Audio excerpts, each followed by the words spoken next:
The boardroom stretched 40 feet long, its mahogany table polished to a mirror shine that reflected the faces of 12 people who controlled more wealth than most small countries. Floor-to-ceiling windows framed the Baltimore skyline, afternoon light cutting sharp angles across legal pads and crystal water glasses. At the head of the table sat a woman with blonde hair pulled back in a severe knot, her fingers interlaced, her expression unreadable. At the opposite end stood a man in a suit that had seen better decades, his shoulders squared against the collective scrutiny of old money and older secrets. The screen behind him glowed with 3 numbers that had taken 20 years to compile. 47 families, 30 years, $2.3 million. Jalen Bridgewater did not flinch when the whispers started. He had grown accustomed to whispers throughout his life, to the particular frequency of doubt that followed him through grocery stores and job interviews and every space where his presence required explanation. But this was different.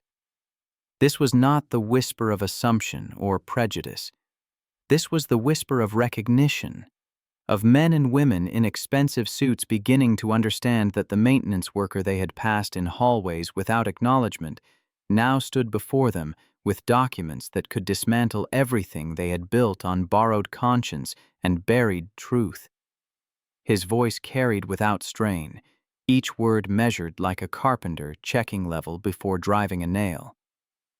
My name is Jalen Bridgewater. 20 years ago, I was the boy who made this bracelet for the only friend who ever saw me as equal. 10 years ago, my mother died because of what the man sitting 3 seats to my left decided her silence was worth. 2 years ago, my sister died still fighting for justice she never received. I am here to finish what they started.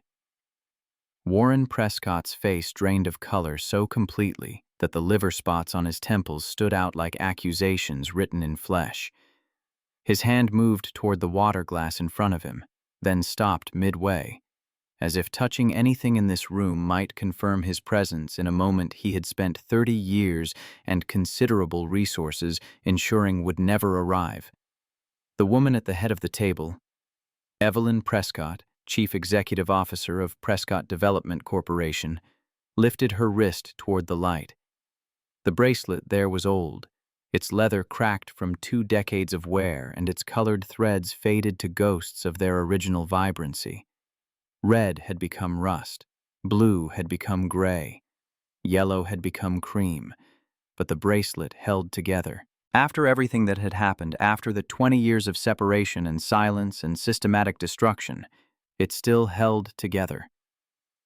3 months earlier, none of this had seemed possible. 3 months earlier, Jalen Bridgewater had been nobody important, which was exactly how he had learned to survive. The alarm on his phone screamed at 5:30 in the morning because he could not afford to replace the speaker that had started rattling 6 months ago. The sound cut through the thin walls of the apartment on Riverside's 3rd floor like mechanical agony, a noise so unpleasant that sleeping through it was physically impossible. The apartment cost $800 monthly and delivered approximately $400 worth of functioning amenities, but it was theirs, and in a city where housing devoured paychecks whole and left families scrambling for shelter, theirs was enough. He silenced the alarm with practiced speed, mindful of the thin walls that separated his bedroom from the smaller room where his niece slept. Amara needed her rest. 7-year-olds required more sleep than adults, and she had been staying up late working on her science fair project, her small face scrunched with concentration as she tried to understand concepts that challenged students twice her age. He lay still for a moment in the gray pre-dawn light, cataloging the day's requirements the way he did every morning. Mrs. Hendricks on the 1st floor had reported her garbage disposal making sounds like a dying animal. The boiler in the basement had developed a new rattle that suggested expensive problems lurking in the near future. 3 apartments needed smoke detector batteries replaced before the fire marshal's quarterly inspection. The lock on the laundry room door had finally surrendered to decades of abuse and needed replacement before someone complained to management about security. The photograph on his nightstand caught the first gray light pushing through blinds that needed replacing. Denise smiled from behind the glass, her natural hair crowned with the flowers she had worn to her last birthday party, the one where she had blown out 31 candles and made wishes that cancer would not allow her to keep. 2 years since she had closed her eyes in a hospice bed while he held her hand. 2 years since the woman who had raised him after their mother's death had left him with everything she possessed. Her research, her suspicions, her obsessive documentation of crimes that had destroyed their family, and her 7-year-old daughter. The door to his bedroom creaked open with the particular sound of old hinges that needed oil, and a small face appeared in the gap between door and frame, gap-toothed smile already forming despite the early hour, braids slightly askew from sleep, eyes bright with the particular urgency of a child who had remembered something important in the middle of the night and had been waiting for an acceptable hour to share it. "Uncle Jay." Amara's voice carried through the quiet apartment with the particular urgency that only 7-year-olds could sustain before sunrise. "Uncle Jay, the science fair is in 2 weeks, and I still need to figure out what makes plants grow faster, and you promised you would help me with the hypothesis part because Miss Turner said the hypothesis is the most important part, and I don't even really know what a hypothesis is, even though I pretended I did when she asked." He sat up in bed, rubbing sleep from his eyes, and opened his arms in the universal gesture of invitation. She launched herself across the room and onto the bed with the full-body commitment that only children possessed, all elbows and knees and unwavering certainty that she would be caught. "First of all," he said, tucking a wayward braid behind her ear with the gentleness he reserved only for her, "a hypothesis is just a fancy word for a guess you can test. Like if you guess that plants grow faster with more sunlight, that's your hypothesis. Then you test it by growing some plants in sunlight and some in shade and seeing what happens." Her face scrunched with concentration, processing the information with the particular intensity she brought to everything worth understanding. "So it's like a prediction?" "Exactly like a prediction. A scientific prediction that you're going to prove or disprove with your experiment." "Okay, I think I understand now." Her expression shifted from concentration to concern. "But you promised you would help me with the whole thing. Tonight, after work." "You said we would figure out everything together." "I know, and I'm sorry I haven't been able to help more. But tonight, I mean it. We'll work on it together. We'll pick your hypothesis and design your experiment and make a plan for the whole project." Her face carried skepticism that she had inherited directly from her mother, the particular expression that said she had heard this promise before and had learned not to count on its fulfillment. "You said tonight yesterday. And the day before yesterday, too." The words landed somewhere tender, in the place where guilt lived alongside exhaustion and the constant awareness that he was failing her in ways both large and small. "I know. And I'm truly sorry. But tonight is different. I promise. Cross my heart." Cross your heart and hope to fly? The game they had invented when she was 4 years old, a modification of the original oath that she had deemed too scary for regular use. The original version involved hoping to die, which had frightened her enough that she had insisted on changing it to something better. Flying was better than dying. Flying was hope instead of fear. Cross my heart and hope to fly. He made the gesture across his chest with exaggerated solemnity. Love you bigger than the sky. Her arms wrapped around his neck with strength that belied her small size, the particular fierce grip of a child who had lost too much and held on tight to what remained. Bigger than the sky, Uncle Jay. The phrase had belonged to Denise first, something she had said to Amara every night before bed and every morning before school. When Denise died, Jalen had inherited the words along with everything else. The apartment, the research, the grief, the child. He had not planned to keep using them, had not wanted to step into shoes that could never be properly filled. But Amara had needed the continuity, had needed something that connected her present to her past, and so the words had become his. The kitchen table held the evidence of his financial reality in neat stacks that he reorganized each Sunday like a ritual of acknowledgement and prayer. Electric bill, $89 past due by 2 weeks. Phone bill, $45 current only because he had paid it instead of buying groceries the week before. Rent notice, the third one this month, its language escalating from polite reminder to thinly veiled threat to something that suggested legal action in the near future. At the bottom of the stack, the bank statement that had arrived yesterday and that he had not yet found the courage to open. $127.33. Enough to survive until Friday if nothing broke, if nothing unexpected happened, if the universe cooperated in ways the universe rarely did. He made oatmeal for Amara while she practiced her spelling words at the kitchen table, her pencil moving across the paper with the careful deliberation of someone who understood that mistakes mattered even when you were 7 years old, and the words you were spelling would never appear on any test that actually counted. She had learned that from watching him, he knew, had absorbed through years of observation the particular tension that came from living without margin, from understanding that every small error compounded into larger consequences, and that safety was something other families had. "Mrs. Wilson is picking me up after school today." Amara did not look up from her paper, her concentration focused on the difference between there and there and there in ways that would serve her well throughout her life. "She said she would help me with my reading until you get home from work." Margaret Wilson lived 2 floors down in an apartment slightly larger than theirs, its walls covered with photographs of grandchildren who visited on holidays and a profound loneliness that she addressed by adopting every struggling family in the building as her own.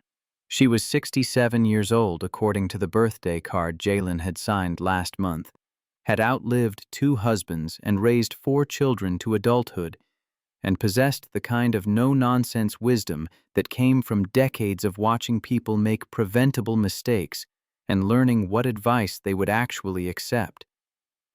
"I'll be home by 6:30, maybe 7 if the boiler gives me trouble. Tell her I'll bring dinner to thank her for her help." What kind of dinner? He did not have an answer for that question yet. Whatever was cheapest at the corner store that still looked like food. Whatever would stretch far enough to feed 3 people while leaving enough in his account to cover the electric bill before they shut off the power. A surprise dinner. The best kind. The walk to work took him through a Baltimore that existed in the margins of the city's celebrated Renaissance, not the inner harbor with its tourist attractions and overpriced restaurants and carefully maintained illusion of urban success. Not the university district with its manicured lawns and security patrols and students whose parents paid more for a single semester than Jalen earned in 2 years. The Baltimore he moved through each morning was older and tireder, populated by people who had learned to expect less from life and survive anyway. Row houses with plywood windows stood next to row houses with window boxes planted with defiant flowers. Corner stores advertised lottery tickets with more enthusiasm than fresh produce, their owners understanding which dreams their customers could actually afford to pursue. Churches occupied every 3rd block, their congregations dwindling, but their doors still open for anyone who needed shelter from the particular storms that poverty brought. Riverside Apartments had been built in 1952 and renovated only when city code violations demanded attention. The lobby featured linoleum that had probably been fashionable during the Eisenhower administration, and a set of mailboxes with locks that worked approximately 70% of the time. The elevator made sounds that suggested imminent mechanical failure without ever quite delivering on that particular threat. Jalen preferred the stairs anyway. 4 flights up and 4 flights down, repeated multiple times daily, provided the only exercise his schedule and budget allowed. The building's owner, a property management company based in Delaware that Jalen had never seen evidence of direct human involvement from, had hired him 3 years ago to handle maintenance in exchange for reduced rent and a modest hourly wage. The arrangement made him responsible for everything from clogged drains to broken windows, to the endless negotiation with systems designed before reliability became an engineering priority. He started the day with Mrs. Hendricks and her dying garbage disposal, which turned out to be a spoon lodged in the grinding mechanism rather than anything requiring expensive replacement. She offered him coffee that he declined and conversation that he accepted for exactly 7 minutes before excusing himself with apologies about the boiler situation. The boiler occupied a corner of the basement like a sulking giant from an earlier industrial age, its pipes wrapped in asbestos insulation that nobody had ever removed because removal would cost more than replacement, and replacement was not in anyone's budget.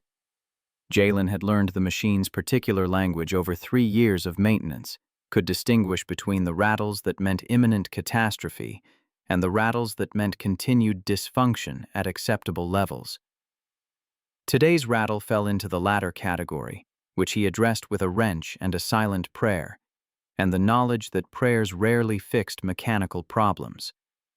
By noon, he had replaced 4 smoke detector batteries, unjammed the laundry room lock with a combination of lubricant and profanity, and patched a hole in the wall of apartment 2B that the tenant claimed had appeared spontaneously, but which bore the unmistakable shape of a fist-sized impact. His lunch was as a peanut butter sandwich eaten in the basement because the break room on the first floor was occupied by Charlene from the front desk, who had made clear through various small cruelties over 3 years that she considered maintenance work beneath conversation.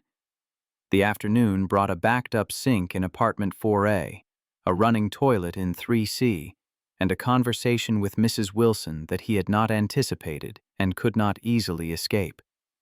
She caught him in the 3rd-floor hallway outside her apartment, her door open behind her, the smell of something baking drifting out like an invitation to a world where people had time to bake and ingredients to bake with. Jalen Bridgewater.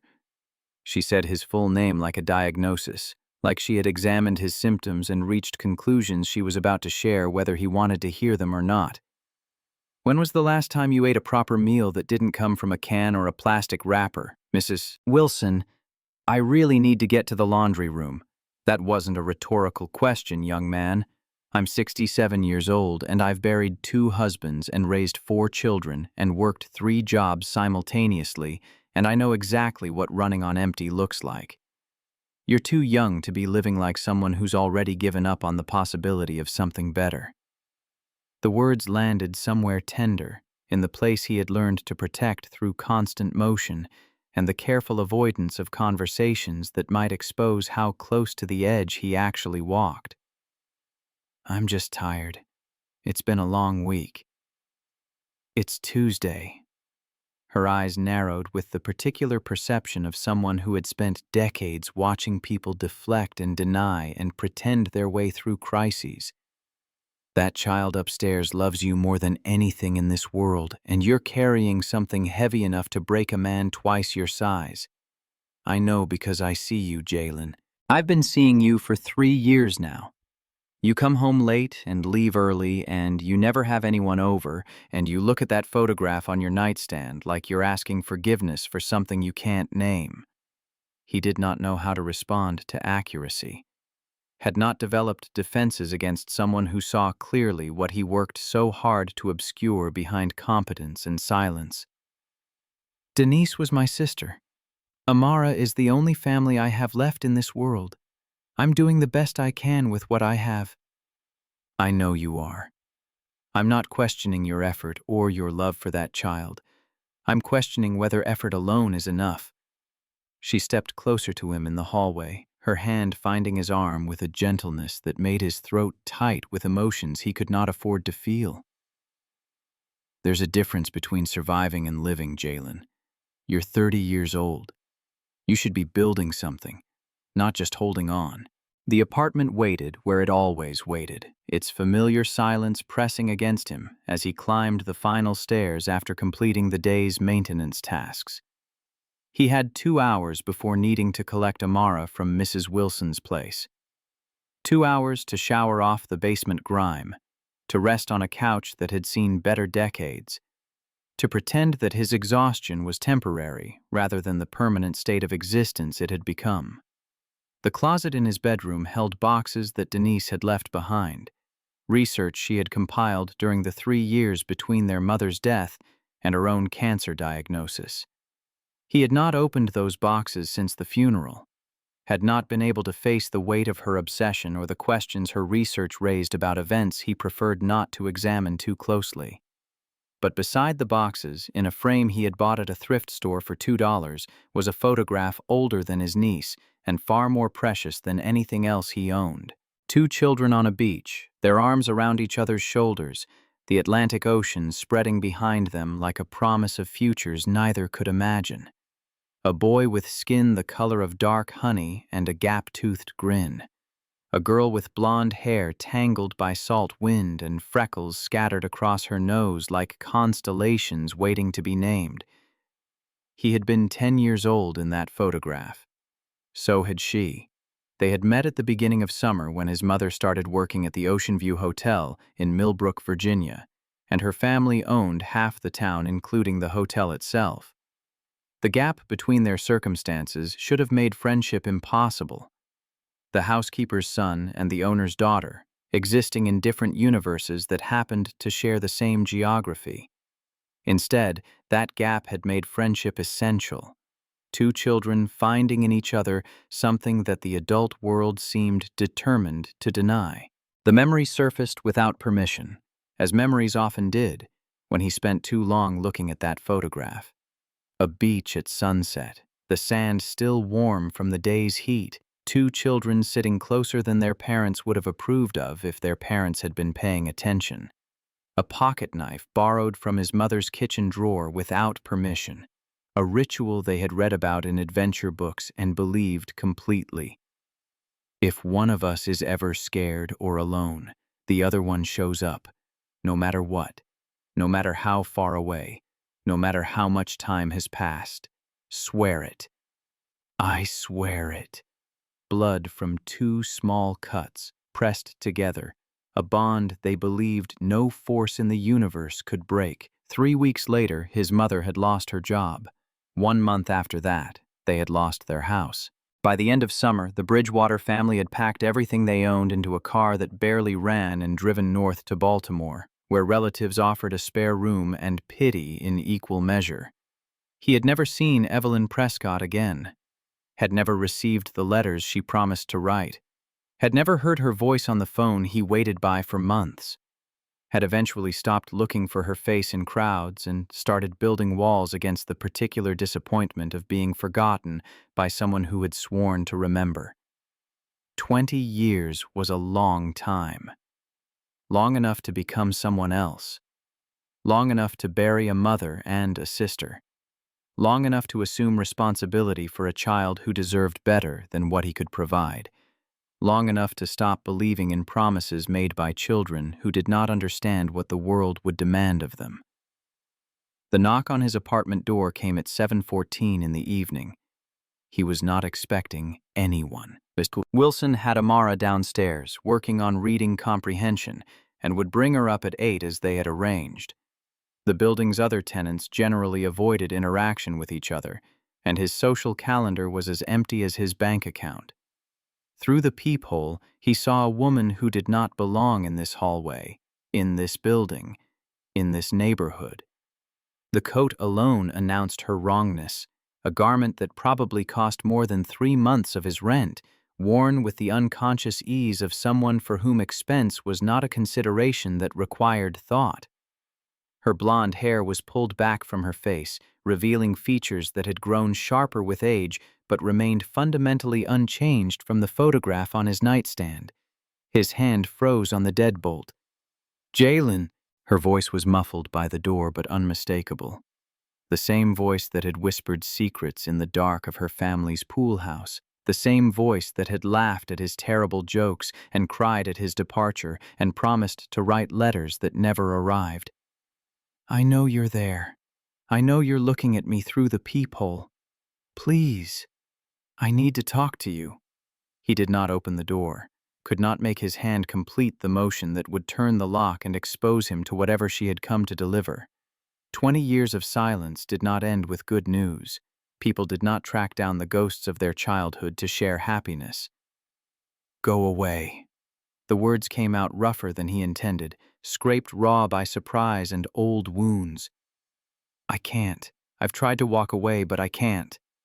A pause, the sound of her breathing audible even through the cheap wood of the door. I know why your mother lost her job.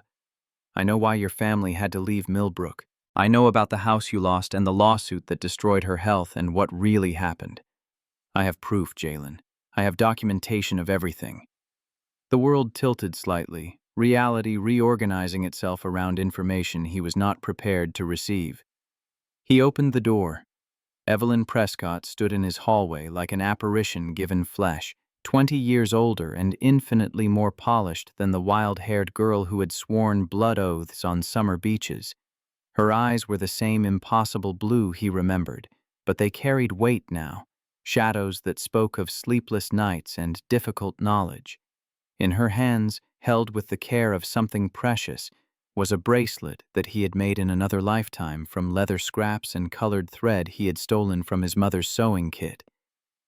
You kept it. The observation escaped before he could contain it. For 20 years, in a jewelry box next to my grandmother's pearls. Her voice cracked slightly on the last word, emotion breaking through the professional composure. You remember our oath. I remember a promise made by children who didn't understand what they were swearing to. I remember a promise that I failed to keep for 20 years. And I'm here now, 2 decades late, because I finally know what there is to keep it about. She explained in his kitchen, sitting at the table where his bills formed their accusatory stacks, drinking water from a glass that had come free with a purchase of gasoline years ago. Her father had died 6 months earlier. Heart attack. Sudden. No warning.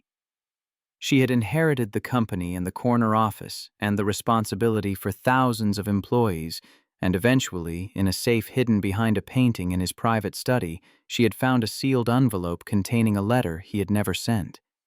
The letter was 2 pages, handwritten in ink that had faded slightly with age, dated 2 years before his death. She read it aloud while Jalen sat motionless across from her, each word landing like a physical blow.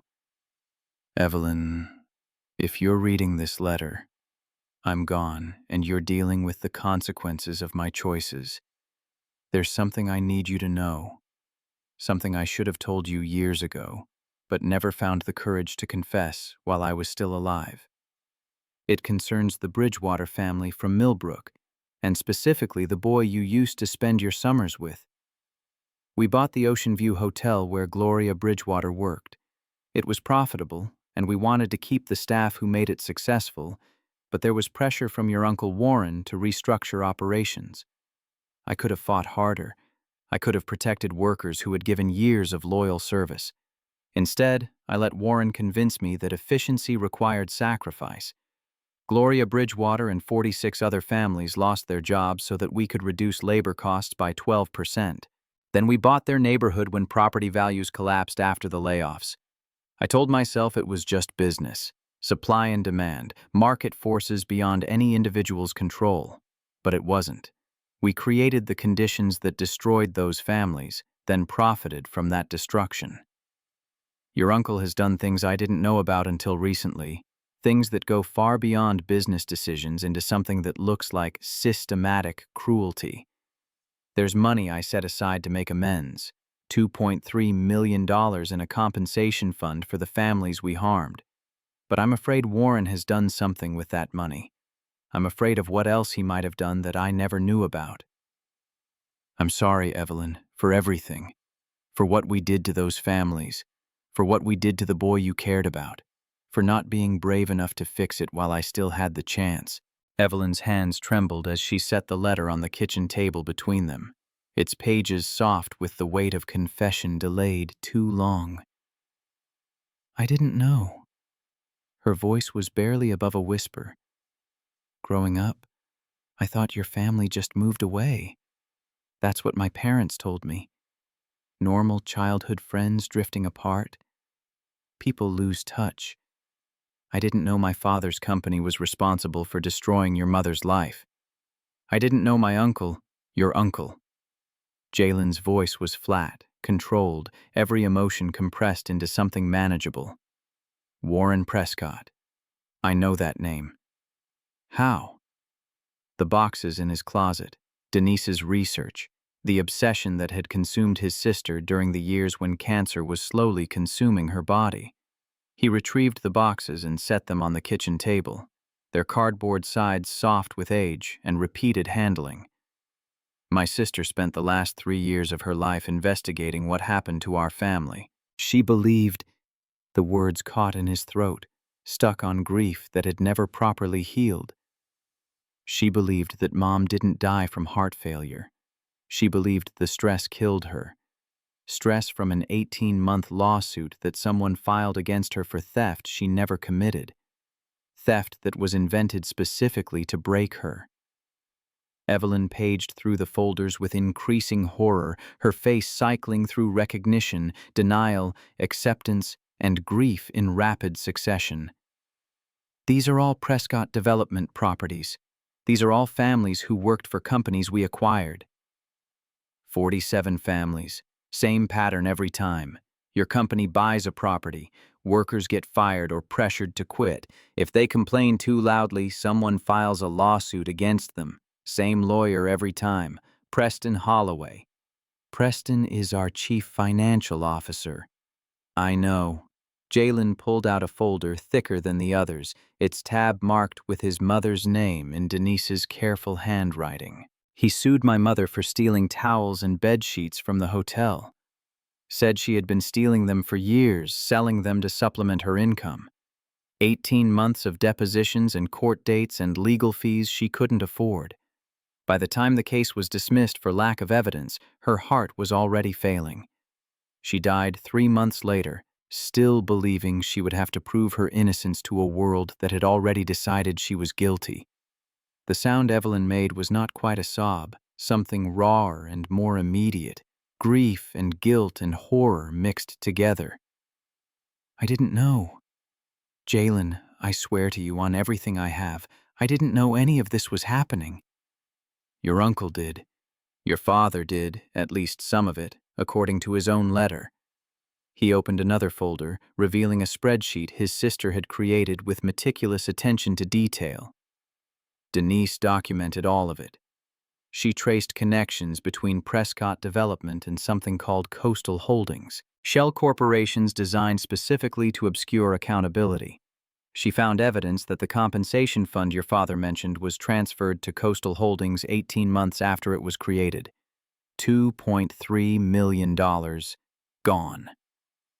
Who controls Coastal Holdings? According to corporate filings my sister dug up, a man named Preston Holloway. Your CFO, Warren's right hand. Evelyn's face had gone pale, blood draining away as understanding settled in. They stole the money my father set aside to make amends. They took money meant to help the families they destroyed and kept it for themselves. They've been doing this for 30 years, according to Denise's research. Destroying families who get in their way, taking everything and calling it business. The apartment was quiet except for the radiator's eternal complaint and the distant sound of traffic on the street below. Outside, February darkness had swallowed the city. Streetlights casting pools of illumination that felt inadequate against the weight of what they had uncovered together. There's someone we need to talk to. Evelyn's voice had steadied, decision replacing shock, the CEO emerging from the ruins of the childhood friend. A woman named Mrs. Patterson. She worked with your mother at the hotel for years before the acquisition. She's still alive, still living in Millbrook. My father's letter mentioned her specifically as someone who knows things that never made it into any official record. You want to go back there, after 20 years? I want to find out what really happened to your family. I want to understand exactly what my uncle did and how he did it. She met his eyes with intensity that reached back through 2 decades of separation and silence. And then I want to make it right. I know that probably doesn't mean anything after all this time, after everything that's happened. But I'm here now, and I'm not leaving until we have answers. The door to the apartment opened before Jalen could formulate a response, and Amara burst in with the particular energy of a child who had been contained in one place for too long. Mrs. Wilson followed more slowly, her eyes taking in the scene with immediate understanding. The expensive woman at the kitchen table, the scattered papers, the tension in the air thick enough to taste. "Uncle Jay!" Amara launched herself at him with the full-body commitment he had come to expect and treasure. "Mrs. Wilson let me have cookies, and we read 3 whole chapters, and I only got stuck on 2 words. He caught her automatically, lifting her onto his hip, despite her growing too big for such things. "That's amazing, baby girl. I'm so proud of you." "Who's she?"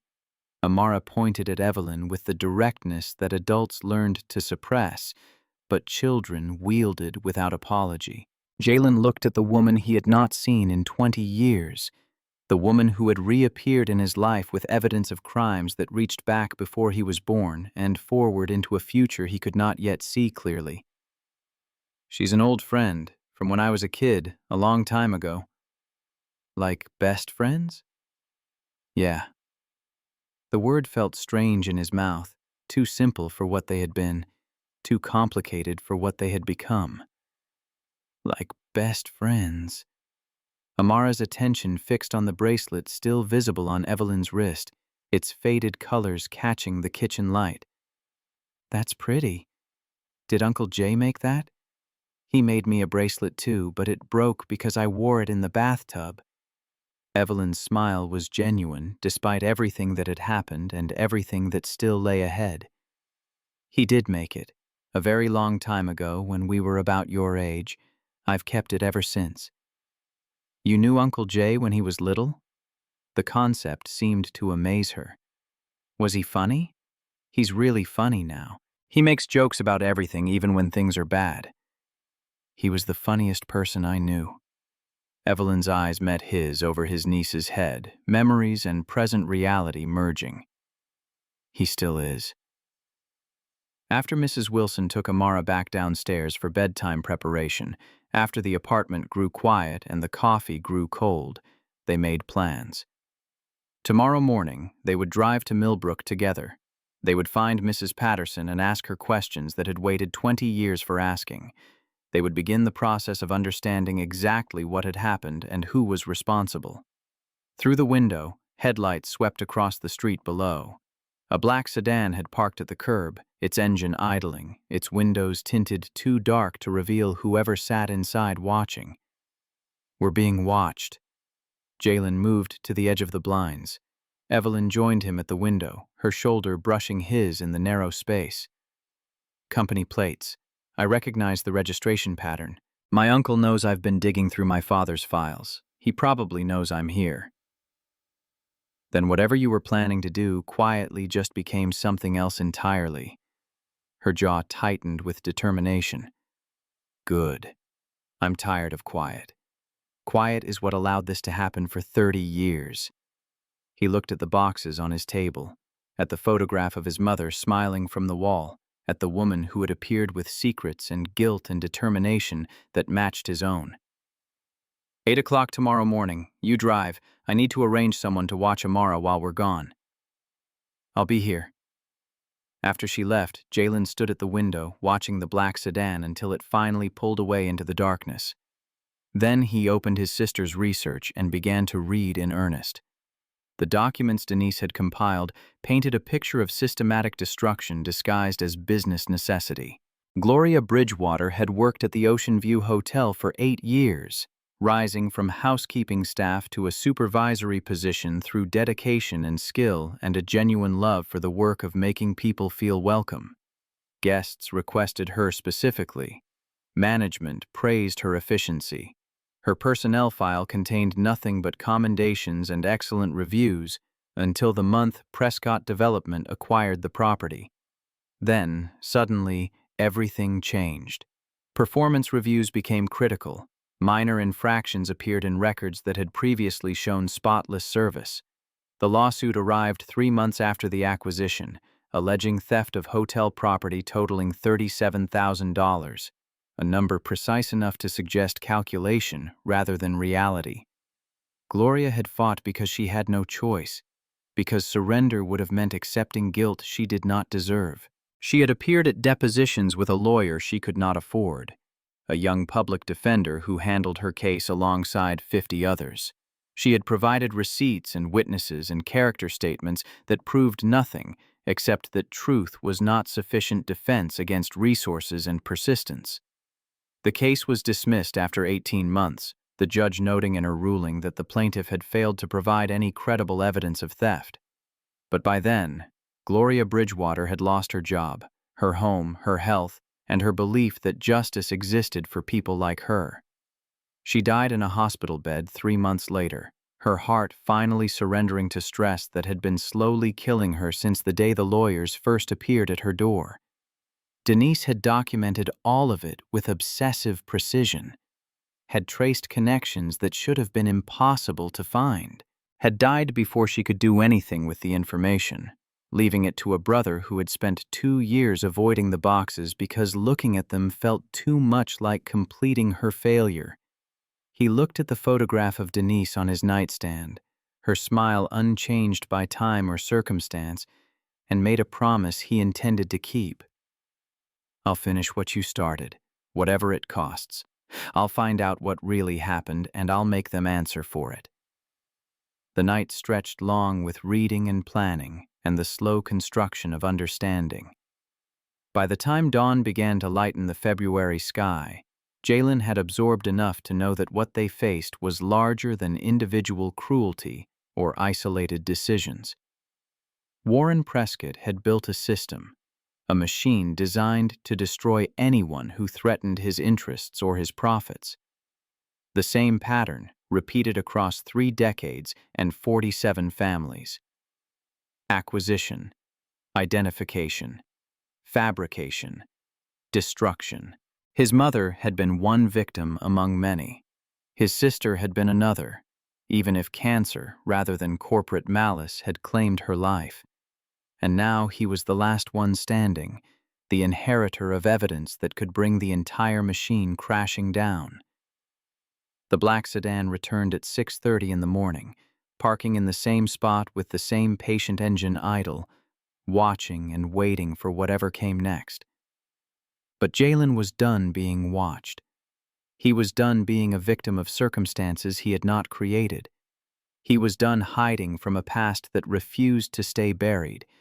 Tomorrow, he would start fighting back. The highway unspooled beneath them like gray ribbon. February morning pressing against windows that fogged with the heat of 2 people breathing in confined space. Neither spoke for the first hour of the drive, each absorbed in private calculation of what lay ahead and what they had left behind. The landscape shifted gradually from urban density to suburban sprawl to something that resembled the rural America that tourism advertisements promised, but reality rarely delivered. Fields lying fallow under winter sky, farmhouses with peeling paint, small towns announcing themselves with signs that boasted populations in the hundreds. Jalen watched the mile markers count down while his mind counted up. 47 families, 30 years, $2.3 million, numbers that represented lives broken by a system designed to break them, numbers that included his mother, his sister, himself, and by extension the 7-year-old girl he had left in Mrs. Wilson's care with promises to return before dinner. "Tell me about your uncle." His voice broke the silence like stone breaking still water, sending ripples through the careful distance they had maintained since leaving Baltimore. Evelyn's hands tightened on the steering wheel, knuckles whitening against the leather. "Warren is my father's younger brother by 6 years. He joined Prescott Development 32 years ago, right out of business school, and worked his way up to vice president of operations through a combination of competence and ruthlessness that my father always admired, even when it made him uncomfortable. He's smart, strategic, and absolutely without mercy when it comes to protecting what he considers his." "What does he consider his?" "Everything. The company, the family name, the wealth we've accumulated over 3 generations. He sees himself as the guardian of the Prescott legacy, the protector of everything my grandfather and father built, even though my father was the one who actually built most of it while Warren handled the parts of the business that required someone willing to get their hands dirty. And Preston Holloway, the CFO who sued my mother? Preston has been with the company for 15 years. Warren brought him in personally, recruited him from a law firm that specialized in corporate restructuring, which I now understand was probably a euphemism for exactly the kind of work he's been doing for us. She paused, searching for words that could capture a relationship she was only beginning to understand. They're close, closer than normal business relationships. I always assumed it was just professional loyalty, the bond that forms between men who work together on difficult projects. Now I'm starting to wonder what those difficult projects actually involved. 30 years of destroying families who got in the way of profit margins. Yes, apparently that. They stopped for gas and coffee at a station where the attendant looked at Evelyn's credit card, and then at Jalen with an expression he had learned to recognize but never quite learned to ignore. The particular calculation that occurred when people saw a black man in proximity to a wealthy white woman and reached conclusions that said more about them than about him. The coffee was bitter, and the silence that followed was heavier than what had come before. I used to dream about Millbrook. Evelyn's voice was distant, her eyes fixed on the highway unwinding ahead of them. After you left, I would dream that I found you somehow, that you were living in the next town over, that we could pick up exactly where we left off as if no time had passed at all. Then I would wake up and remember that I didn't even know what city you'd moved to. My parents refused to tell me, said it was better for everyone if we just let the friendship fade naturally. Baltimore, my mother had a cousin who offered us a room until we could find something better. The memory carried its own particular weight, the specific humiliation of charity that never quite felt like generosity. Better never came. We just learned to make do with what we had and stopped hoping for what we didn't.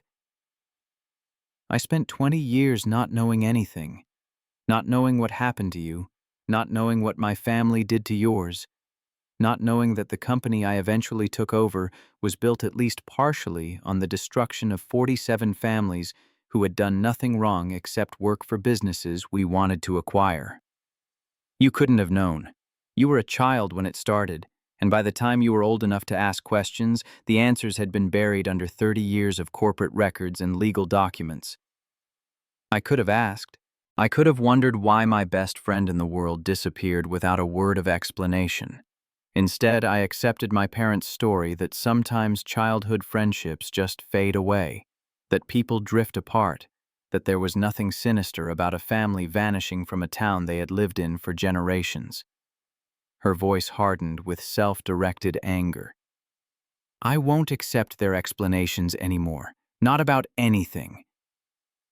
Millbrook announced itself through a sign that had been repainted at least twice since Jalen's childhood, but still bore the same words in the same arrangement. Welcome to Millbrook, Virginia, where history meets the shore. The town had changed in the way that small coastal towns always changed, familiar landmarks surrounded by evidence of time's passage and tourism's creeping influence. The main street still held the shops he remembered from 20 years ago, but their signs were newer and their clientele seemed different. Older couples with retirement money, young families seeking weekend escapes, tourists rather than residents. The ice cream parlor where his mother had taken him on special occasions was now a wine bar. The hardware store where he had bought supplies for the bracelet he made Evelyn was now an antique shop. The beach where they had sworn their blood oath was visible from the bridge into town, its sand smooth and empty under the February sky. Mrs. Patterson lived in a small house near the elementary school Jalen had attended for exactly 1 year before his family's expulsion from what had felt like paradise. The house was white with blue shutters, a garden that spoke of careful attention even in winter dormancy, and a front porch with 2 rocking chairs that suggested someone who valued the slow contemplation of passing time. The woman who answered their knock was small and sharp-eyed, her silver hair pinned back in a style that seemed unchanged across the decades since Jalen had last seen her bringing fresh towels to hotel rooms. Evelyn Prescott. The old woman's voice carried neither warmth nor hostility, only the careful assessment of someone who had been waiting for this conversation and wanted to measure its participants before committing to anything. I wondered when you'd show up asking questions. Your father wrote me a letter before he died, asked me to talk to you honestly if you ever came around wanting to know the truth about what happened here. Mrs. Patterson, I know who he is, Gloria's boy. I'd recognize those eyes anywhere, same eyes his mother had, same eyes that used to light up when she talked about her children and all the things she wanted for their futures. She stepped back from the door with the careful movement of someone whose joints had learned to protest sudden motion. Come in, both of you. What I have to tell you is going to take a while, and there's no sense doing it on the porch where neighbors might hear. The inside of her house was exactly what the outside suggested. Neat without being fussy, modest without being poor, full of photographs and memories arranged with the precision of someone who understood that the past required active maintenance to remain accessible. She served them tea in cups that had probably been wedding presents 60 years ago and sat across from them in a chair worn to the exact shape of her body through decades of daily use. Your mother was the best worker that hotel ever had in all my years there. She addressed Jalen directly, her gaze unwavering and her voice carrying the particular authority of someone delivering testimony they had been rehearsing for years. Kind to everyone regardless of how they treated her, never missed a day of work in 8 years, knew every regular guest by name and remembered exactly how they liked their rooms arranged. People used to ask for her specifically when making reservations. She made that place feel like something special, like somewhere people wanted to return to. What happened when the hotel was sold to Prescott Development? The question opened a door that Mrs. Patterson seemed to have been waiting 2 decades to walk through. New management came in with new ideas about how things should run, said they were going to upgrade the property, make everything more professional, more efficient. What they actually meant was they wanted workers they could control completely, young people without roots in the community who wouldn't ask questions when things didn't seem right and wouldn't talk to each other about what they noticed. Things like what? Things like maintenance records getting falsified to avoid expensive repairs. Things like overtime hours worked but never paid for. Things like guests complaining about problems with their rooms and being told nothing was wrong when we all knew the plumbing was failing and the roof was leaking.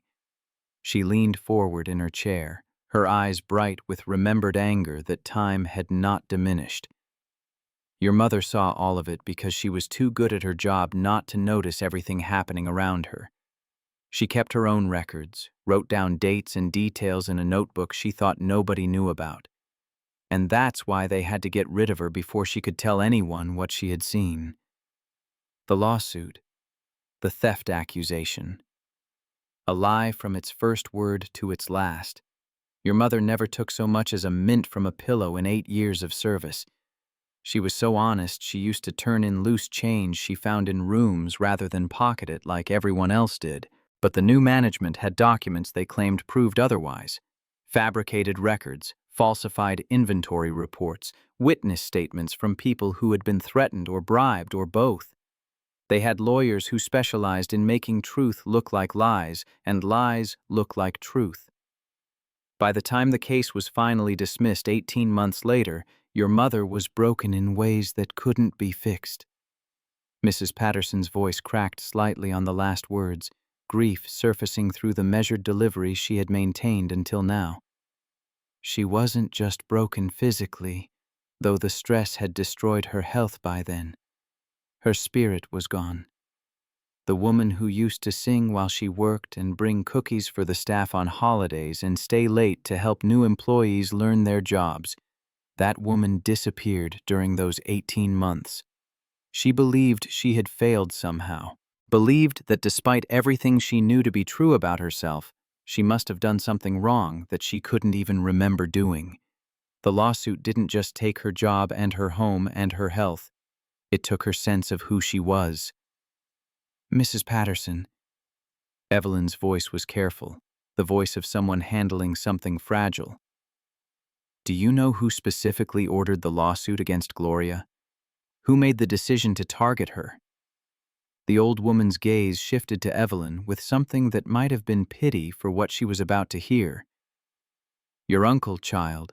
Warren Prescott came to the hotel himself, 1 week after the new management took over operations. He met with your mother's supervisor behind closed doors for 2 hours. I know because I was working that floor and saw him arrive and leave. The next day, the accusations started appearing in Gloria's personnel file. The day after that, the lawyers sent their first letter. But why? Why target one woman specifically out of all the workers they were replacing? Because Gloria Bridgewater wasn't just any worker who could be quietly laid off with 2 weeks' notice and a form letter. She had been there 8 years. She knew things about the corners being cut, the safety violations being ignored, the money being skimmed from operations. She had her notebook full of dates and details. Your uncle wasn't just replacing workers to cut costs. He was replacing witnesses who might someday testify about what they had seen. And Gloria was the most dangerous witness of all, because she was smart and honest and had been paying attention.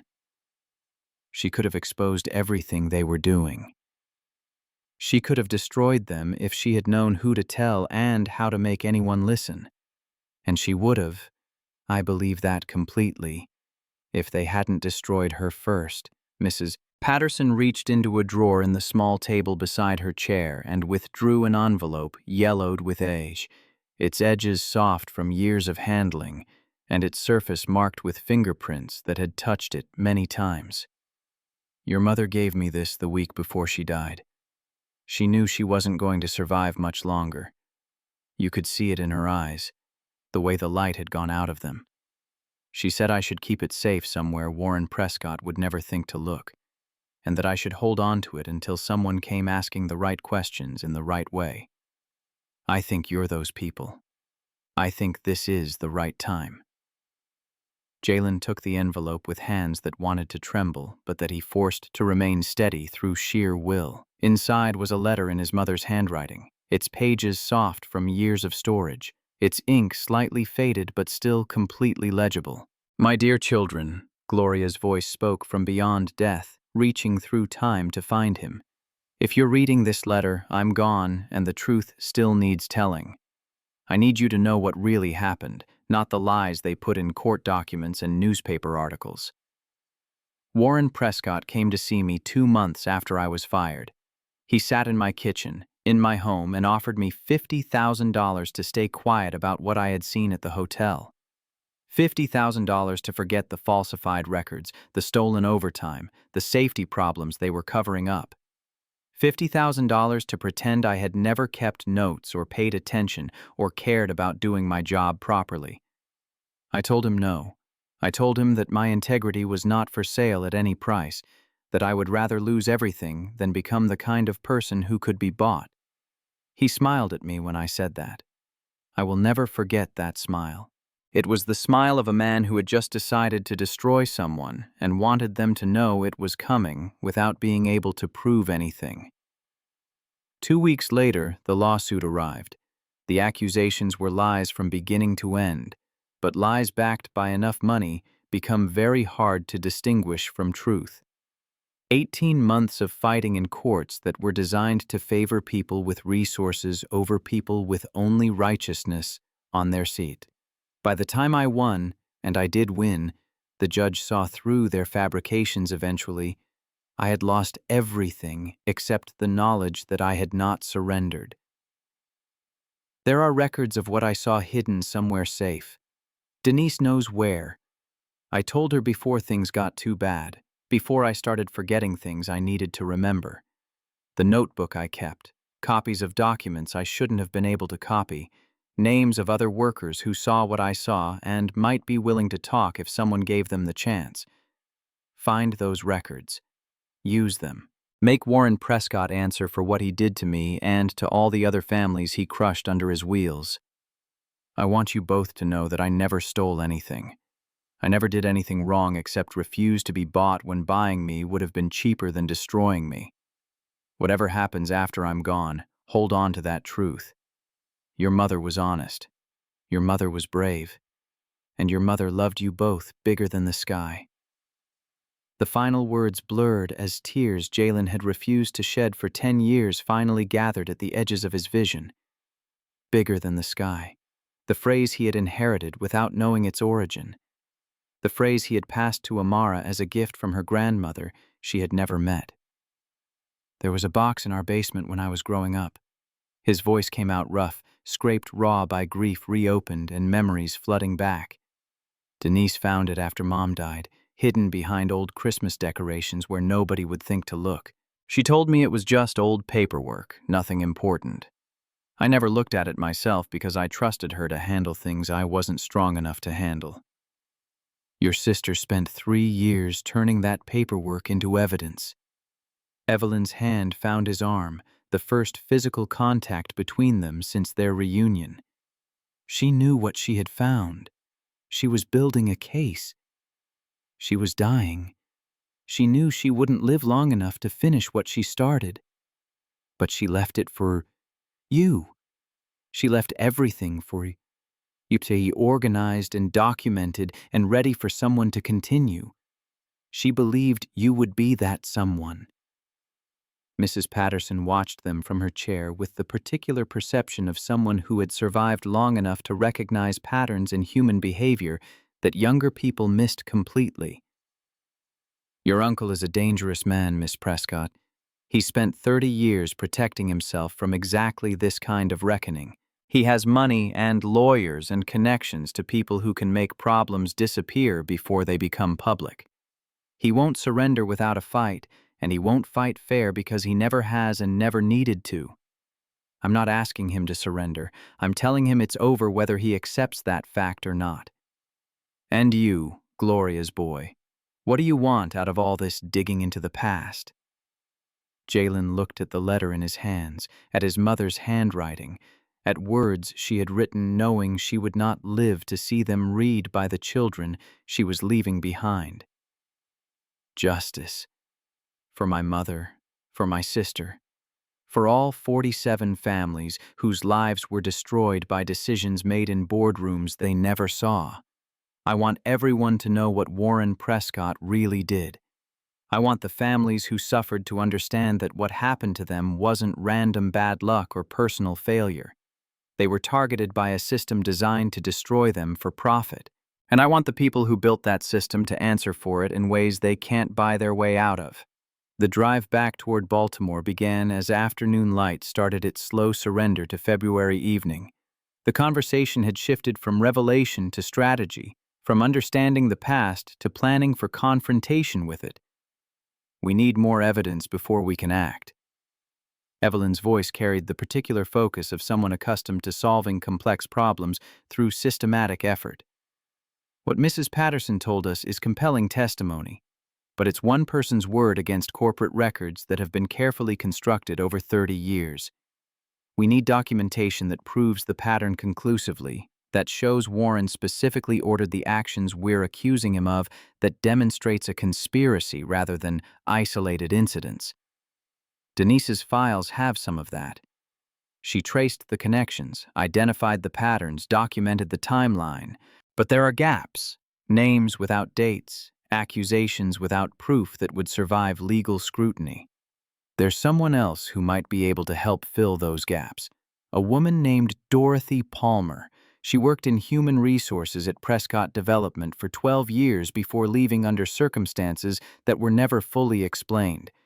My father's letter mentioned her specifically as someone who knew things that weren't included in any official record and who might be willing to share that knowledge with the right people. Where is she now? Richmond, according to the personnel files I was able to access before my uncle realized I was looking. About 2 hours south of here. If we push, we could make it there and back before midnight. Jalen thought of Amara, of the promise he had made to help with her science project, of Mrs. Wilson waiting with patience that could not be infinite. I need to call and check on my niece first, make sure she's okay, let Mrs. Wilson know we'll be later than I originally said. The phone call was brief and reassuring. Amara was fine, working on her spelling homework, looking forward to seeing him whenever he got home. Mrs. Wilson's voice carried no judgment, only the quiet support of someone who understood that some things were more important than dinner schedules. They were 40 minutes outside of Baltimore when Jalen's phone rang with a number he didn't recognize. Not Mrs. Wilson, not any of the building's residents whose numbers he had memorized over 3 years of emergency repairs. The voice on the other end belonged to the assistant principal at Amara's school, professional and carefully neutral in the way that school administrators learn to be when delivering unwelcome news. Mr. Bridgewater, I'm calling about an incident that occurred during lunch today involving your niece Amara.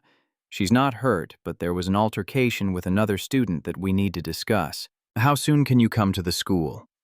The hour that followed was a blur of changed plans and rising fear.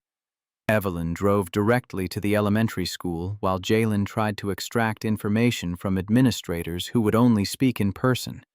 By the time they arrived, the school day had ended, and Amara was waiting in the principal's office with Mrs. Wilson, who had been called as the emergency contact when Jalen could not be reached immediately. The principal, a tired woman in her 50s who had clearly seen too many of these conversations, explained what had happened in measured tones designed to minimize conflict. A boy named Tommy Henderson had made comments during lunch. Comments about where Amara lived and what her uncle did for work and why her mother had died. Comments that had been delivered with the precise cruelty that children learned from adults who thought small ears weren't listening. Amara had responded by pushing Tommy away from her, which had escalated into a scene requiring teacher intervention and resulting in both children being sent to the office. We take all incidents of physical contact seriously, the principal said, but we also recognize that Amara was responding to verbal provocation. Tommy has been spoken to as well, and his parents have been contacted about the inappropriate nature of his comments. Jalen barely heard the rest of the meeting. His attention was fixed on Amara, on her small body curled in the office chair, on her face blotchy from crying, on the particular devastation that came from having your wounds exposed and mocked by someone who should have known better. The conversation with his niece happened in the car after the meetings were over, and the paperwork was signed and the administrators had said everything they needed to say for liability purposes. Baby girl. He twisted in the passenger seat to face her, Evelyn driving with careful attention to the road ahead. Can you tell me what Tommy said, in your own words? He said you clean toilets. Her voice was small, wounded in ways that words could not fully capture. He said that's why we're poor and why we live in an apartment instead of a house. He said his dad told him that people who clean toilets are losers who couldn't do anything better with their lives. The words landed with precision that confirmed they had been crafted by an adult and delivered by a child who didn't fully understand their weight. Someone's prejudice, filtered through their offspring and aimed at a 7-year-old whose only crime was existing in circumstances she had not chosen. Can I tell you something important about what I do for work? She looked up, one eye still wet with tears she was fighting not to continue shedding. Cleaning toilets, fixing pipes, keeping buildings running, that's honest work. It's work that needs to be done. Work that makes people's lives better. Work that requires knowledge and skill, and showing up every single day, even when you're tired and sick and would rather stay in bed.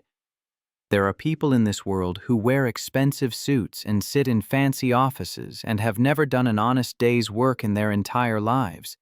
They move money around on computers and make decisions that hurt other people, and they think that makes them important and successful.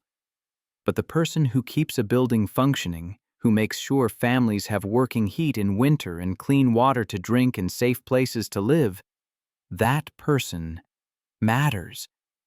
That person does something real that makes a difference in the world. Is that what you do? Something real? I try to. Every single day, I try to do work that matters, work that helps people, work that makes things better instead of worse. And right now, what matters most to me is making sure you understand that what Tommy said has nothing to do with who you are or who I am. What he said tells us about who Tommy's family is, people who measure other people's worth by how much money they have instead of by their character and their kindness and their willingness to help others. His dad is mean.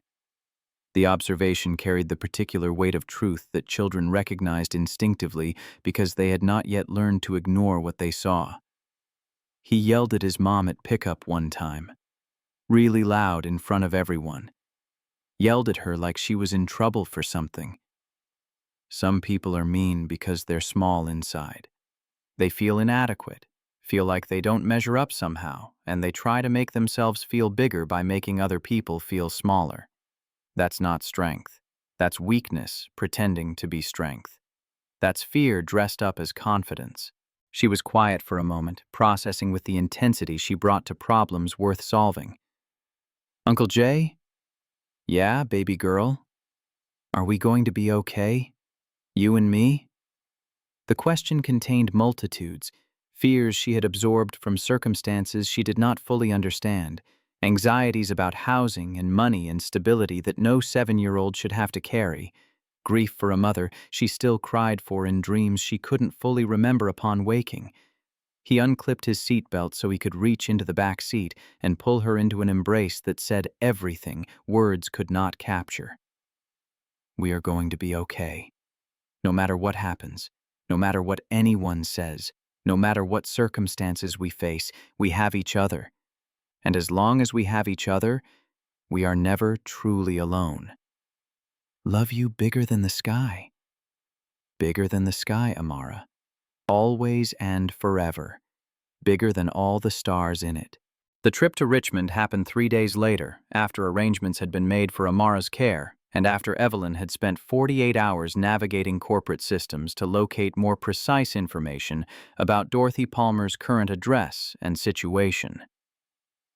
Dorothy lived in a suburb that suggested comfort without extravagance, the kind of neighborhood where cars were practical rather than prestigious, and lawns were maintained out of pride rather than competition.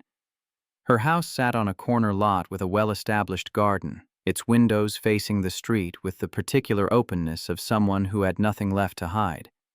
The woman who answered the door was 62 according to the personnel files Evelyn had accessed, her gray hair cut short and practical, her expression carrying the wariness of someone who had been expecting this knock and waiting to see who would finally deliver it. You're Richard's daughter. You have his eyes and his stubborn chin. She looked past Evelyn to where Jalen stood. And you must be Gloria Bridgewater's son. You have her bearing. That way of standing like you're ready for whatever comes next, but hoping it won't. Mrs. Palmer, we're hoping you can help us understand. I know why you're here. I've been expecting someone to come asking questions since the day I read your father's obituary in the paper. Come inside, both of you. What I have to show you will take several hours, and I'd prefer not to have neighbors witnessing visitors who might attract the wrong kind of attention. The interior of Dorothy Palmer's house was organized with the precision of someone who had spent decades managing information professionally and had applied those skills to her personal life with equal rigor. Filing cabinets lined one wall of what should have been a formal dining room, their labels cryptic but clearly meaningful to someone who understood the system. I worked in human resources at Prescott Development for 12 years. Started as a file clerk right out of college and worked my way up to assistant director of the entire department before they decided I had become more of a liability than an asset. She pulled open a cabinet drawer and extracted a folder thick with documents. Your uncle's system was elegant in its simplicity. I'll give him that. Acquire a property with existing workforce. Identify workers who might cause problems, anyone too senior, too observant, too principled to overlook irregularities. Create circumstances that justified terminating them for cause. Document everything in ways that made the company look perfectly reasonable and the workers look irredeemably unreliable. How many people at the executive level knew what was happening? Most of them, to varying degrees. The board of directors? Probably half, though they maintained careful, plausible deniability. They knew enough to be suspicious, but not enough to be legally culpable. Your father? Dorothy's expression softened slightly with something that might have been sympathy. Richard knew some of it, more than he wanted to admit to himself. Not all the details, not the full scope of what Warren was doing. Warren was always careful to compartmentalize the worst of it, to keep your father at arm's length from decisions that might have troubled his conscience enough to act. But Richard suspected. He suspected enough to feel guilty, which is why he tried to create the compensation fund. The $2.3 million that disappeared. I processed the paperwork myself when Richard established that fund. He genuinely wanted to help the families that had been harmed by company actions, wanted to do something to make amends without publicly admitting fault that might expose the company to litigation. Dorothy's mouth twisted with something approaching contempt. The fund existed for exactly 8 months before Warren discovered it. He had Preston Holloway transfer the money to Coastal Holdings under the pretense of investment diversification and improved returns. The families it was supposed to help never saw a single dollar. The documentation she provided over the next several hours was comprehensive in ways that made Jalen's chest tight with the accumulated weight of evidence. Personnel files showing fabricated performance issues appearing suddenly in the records of employees with years of spotless service. Internal legal memos outlining strategies for harassment lawsuits designed to exhaust targets financially and psychologically. Financial records tracing money from the compensation fund through a maze of shell corporations until it disappeared into accounts controlled exclusively by Warren Prescott and Preston Holloway. 73 formal complaints filed by workers over 30 years, each one stamped with variations of insufficient evidence or matter closed pending further review that never came. Why didn't you take this to authorities when you first realized what was happening? I tried. Once, about 6 years ago, when I finally understood the full scope of what I had been helping to cover up all those years. I contacted the FBI field office in Baltimore with a summary of what I had documented, enough to suggest a pattern that warranted investigation. Dorothy's laugh carried no humor, only the bitter recognition of systems designed to protect themselves. 2 weeks later, Warren called me into his office for what he described as a clarifying conversation. I had a choice: resign immediately with a severance package generous enough to let me live comfortably for the rest of my life, or be terminated for cause with documentation that would ensure I never worked in human resources or any related field again.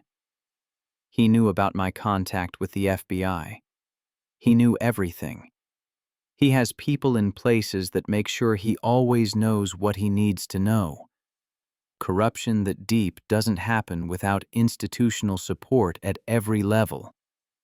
Warren has spent 30 years building relationships with people who have the power to make inconvenient problems disappear. Politicians who appreciate reliable donors. Prosecutors who understand that some cases are more trouble than they're worth. Regulators who have learned to focus their attention on easier targets. Dorothy closed the filing cabinet with a sound like a door finally shutting on years of complicity. That's why I kept copies of everything, hidden in ways that can't be traced back to me or accessed by anyone without my explicit cooperation. Because I knew that someday, someone would come asking questions that deserved honest answers. And I wanted to make sure the truth would survive even if I didn't. They left Richmond with boxes of documents filling the trunk and back seat of Evelyn's car, evidence that represented decades of meticulous record-keeping by a woman who had participated in crimes she eventually couldn't stomach and had spent years preparing for atonement. The drive back to Baltimore felt longer than the miles justified, both of them absorbing the scope of what they had uncovered and what it would cost to expose it. He's not going to stop. Jalen stared at the highway unwinding in the headlights. Whatever we do, whatever evidence we gather, Warren is going to fight us with every resource at his disposal. Which is why we need allies before we make any move. People inside the company who are tired of looking the other way.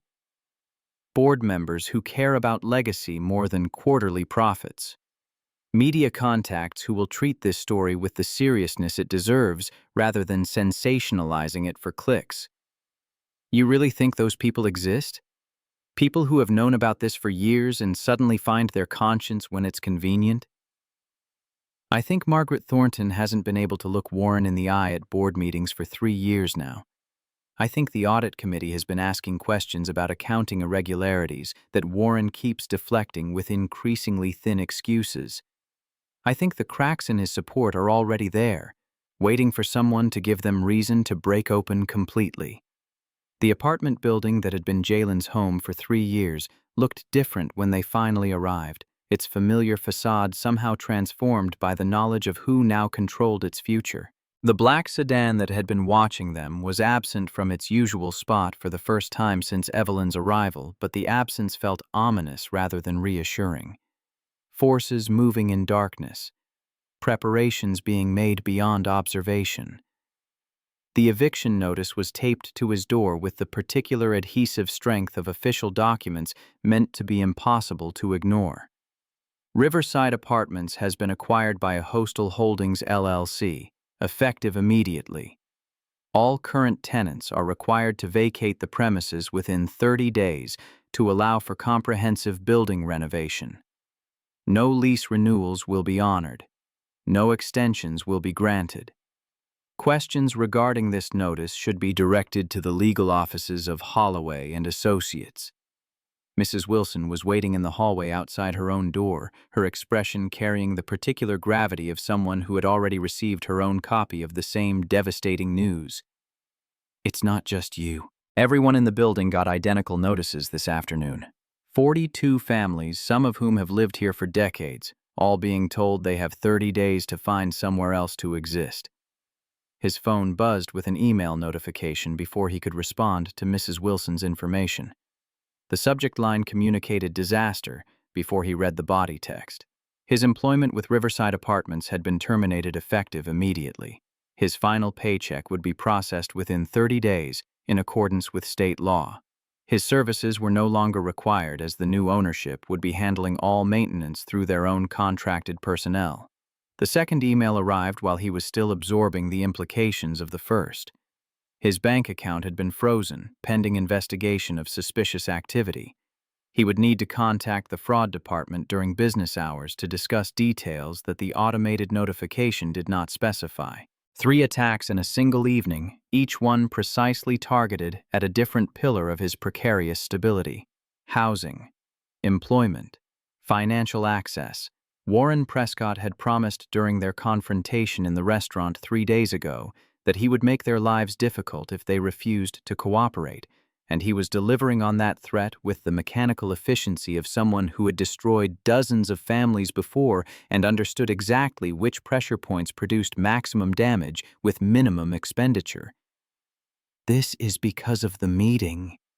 Evelyn's face had gone pale with understanding. Because we said no to his offer. Because we wouldn't surrender. This is because he's scared. People who are genuinely powerful don't need to destroy individuals who challenge them. They simply ignore challenges and continue forward. Warren is attacking us because he's afraid of what we know and what we might do with it.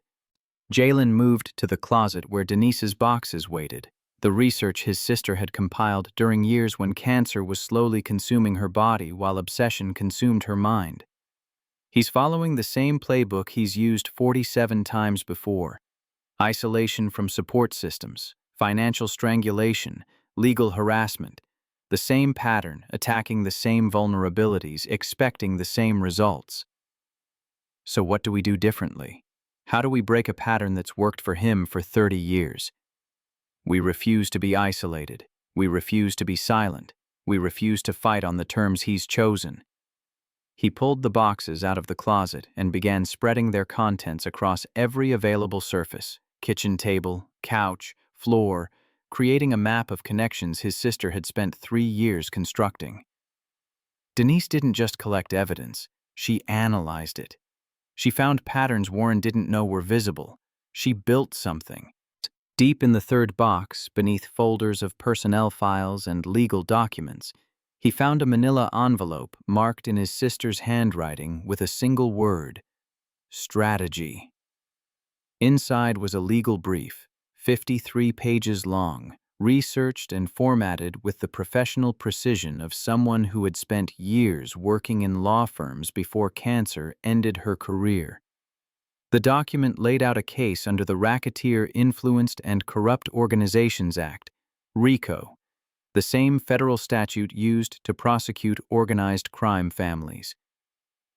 She was building a criminal case. Evelyn read over his shoulder, her voice carrying wonder and grief in equal measure. Not just civil liability, federal charges that could put Warren in prison. She knew she wouldn't live to see it through, but she wanted whoever came after her to have everything they needed to finish what she started. The phone in his pocket rang with an unknown number, its timing suggesting coordination rather than coincidence. He answered because not answering changed nothing except his own level of ignorance about what was happening. Warren Prescott's voice carried the satisfaction of a chess player surveying a board arranged entirely to his advantage. "Mr. Bridgewater, I trust you've received my messages by now. Multiple messages, actually. I wanted to make absolutely sure you understood the extent of resources available to me when someone chooses to complicate my life. I understand perfectly. You're scared enough of what we know to spend significant money trying to destroy someone who has nothing left worth taking. I'm efficient. There's a meaningful difference. Your mother learned that difference too late. Your sister learned it from a hospital bed. I'm sincerely hoping you'll prove smarter than both of them. What do you want, Warren, specifically?" "The same thing I wanted when we spoke 3 days ago. Walk away from this investigation. Convince my niece to stop asking questions that have already been answered to everyone's satisfaction. Return whatever documents Dorothy Palmer gave you. Yes, I know about that visit. I know about everything that happens involving my interests. And all of this unpleasantness stops immediately. Your housing situation resolves. Your employment returns. Your banking access unfreezes. Life goes back to normal, or whatever passes for normal in your particular circumstances. And if I don't walk away, if I keep pushing, then life becomes considerably more difficult than it already is. I have lawyers who specialize in custody challenges involving guardians with unstable employment and housing situations.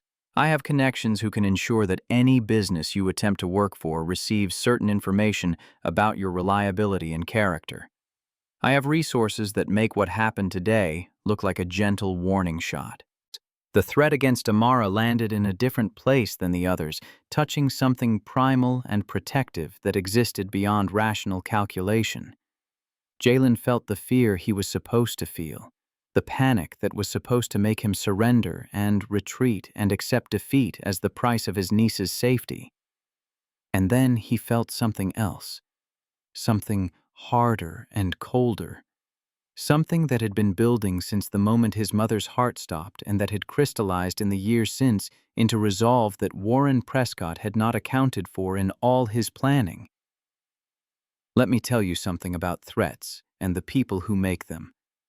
Threats only work on people who believe they have something left to lose. My mother lost everything: her job, her home, her health, her faith in a world that valued honesty. And she died with her integrity completely intact. My sister lost everything: her career, her health, her future with the daughter she loved, and she spent her final years making absolutely sure someone could finish what she started. I've already lost my job, my home, and my bank account in the space of a few hours. You've taken everything from me except the one thing that actually matters. And what would that be? The truth. About what you did. About who you really are. About the 47 families you systematically destroyed because their dignity and their rights were inconvenient obstacles to your profit margins. That truth exists now in places you don't control, documented by people you can't threaten, and it's going to come out. Maybe not today, maybe not this month, but eventually, everyone who has ever trusted you or respected you or looked the other way for you is going to know exactly what kind of man Warren Prescott really is. He ended the call before Warren could formulate a response, the small victory of having the last word mattering more than he wanted to admit. Evelyn watched him with an expression that blended admiration and concern in equal proportions. That was either extraordinarily brave or extraordinarily foolish. Probably both simultaneously. But he needed to understand that his standard playbook doesn't work on someone who has already hit bottom. There's nowhere left to push me except up. The night that followed was preparation disguised as survival. Evelyn worked on her laptop, compiling Dorothy Palmer's documentation into digital formats that could be backed up across multiple secure locations, creating redundancy that would survive any attempt at physical destruction. Jalen continued through his sister's boxes, uncovering layer after layer of strategy and analysis that demonstrated just how thoroughly Denise had prepared for a fight she knew she would not live to finish. In the bottom of the final box, he found one more envelope, this one addressed to him personally in his sister's handwriting. The letter inside was dated 3 weeks before her death. "Little brother," Denise's voice spoke from beyond the grave. "If you're reading this, I'm gone and you're doing what I always hoped you would do, fighting back against the people who destroyed our family. I know I'm leaving you with burdens you never asked for. Amara, who deserves more stability than either of us can provide. This research, which represents everything I learned about evil dressed up as business, the knowledge that our mother was killed not by disease but by deliberate cruelty designed to break her. I need you to understand something important. You are not doing this for me. You are not doing this for Mom. You are doing this for everyone who has ever been crushed by people who believed their money made them immune to consequences. You are doing this for Amara so she can grow up in a world where powerful people who hurt others sometimes actually face justice. Warren Prescott has spent 30 years believing he is untouchable. Prove him wrong, not through violence or revenge, but through truth, through documentation, through the systematic exposure of everything he has tried to hide. I believe in you. I have always believed in you, and I am so proud of the man you have become. Love you bigger than the sky. Give Amara a hug from her mama, and make those bastards pay." The words blurred as tears finally fell. Grief and determination and love and loss all mixed together into something he could not separate into component parts. Evelyn found him in the kitchen an hour later, the letter still in his hands, his face still wet with tears he had stopped trying to hide. She said nothing, simply sat beside him and waited until he was ready to speak. "Tomorrow we need to start building coalition. Board members, journalists, federal contacts. We need allies before we make any public move. I've already started reaching out. Margaret Thornton agreed to review documentation confidentially. The audit committee chair is asking questions that suggest openness to concerning information. There are cracks in Warren's support structure that we can exploit." "And the board meeting? The one you mentioned scheduling?" "1 week from tomorrow. I've put it on the official calendar as a strategic planning session, nothing that would trigger Warren's suspicion. But when the board convenes, they're going to hear everything. The 47 families, the stolen compensation fund, the pattern of destruction that spans 3 decades. Jalen looked at his sister's letter one more time, at the words that had been waiting for him to find the courage to read them. Then we have 1 week to prepare the case that Denise spent 3 years building. 1 week to organize evidence that Warren has spent 30 years trying to bury. Is that enough time? It will have to be. I'm done waiting. I'm done hiding. I'm done letting Warren Prescott control the timeline of his own accountability. Outside the window, the first light of dawn was beginning to color the eastern sky, a new day arriving with all its possibilities and dangers. 1 week until everything changed. Warren Prescott arrived at his corner office before dawn on the morning that would determine everything.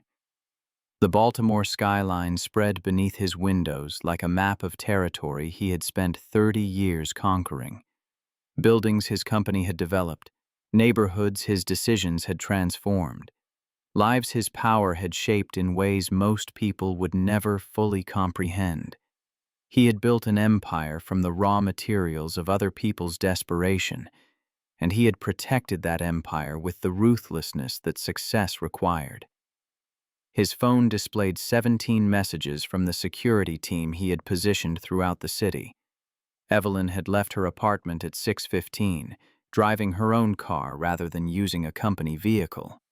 Jalen Bridgewater had been seen carrying boxes from his building to a rental van, assisted by an elderly woman from one of the lower floors.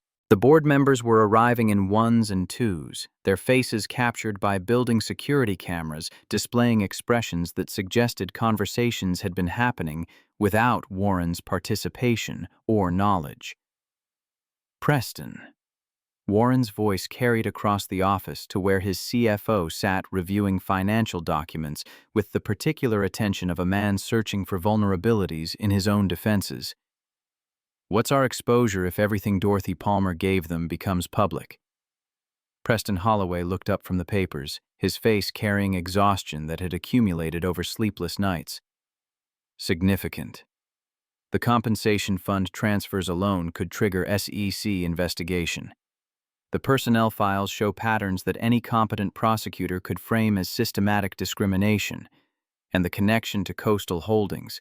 I know the connection to Coastal Holdings. I created the connection to Coastal Holdings.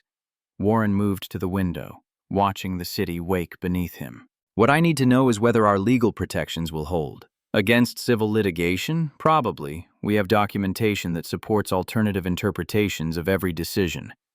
Against federal investigation? Preston's silence communicated more than words could have managed. Then we need to ensure federal investigation never becomes a realistic possibility. The relationships I've built over 30 years exist precisely for situations like this one. Warren, I've been making calls all week. The people who used to take our meetings are suddenly unavailable. The prosecutors who understood the value of discretion are citing conflicts of interest. Something has shifted in ways I don't fully understand.